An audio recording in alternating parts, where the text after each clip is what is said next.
اعوذ باللہ من الشیطان الرجیم، بسم اللہ الرحمن الرحیم۔ السلام علیکم پیارے بہن بھائیوں، رزق کی تنگی کو ختم کرنے کا وظیفہ۔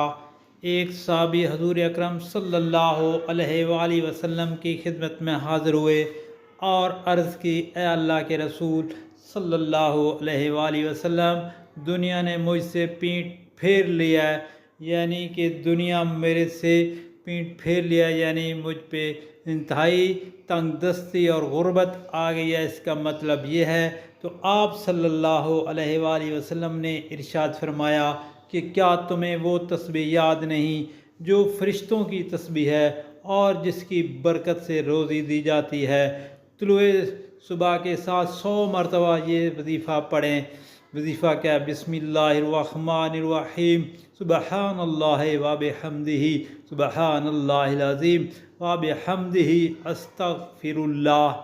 دوستو، یہ وظیفہ 100 مرتبہ پڑھنا ہے، اور اس کے کچھ دنوں کے بعد وہ صحابی دوبارہ نبی پاک صلی اللہ علیہ وآلہ وسلم کی خدمت میں حاضر ہوئے اور عرض کی کہ اے اللہ کے رسول، دنیا میرے پاس اس کثرت سے آئی کہ میں حیران ہوں، کہاں اٹھاؤں اور کہاں رکھوں۔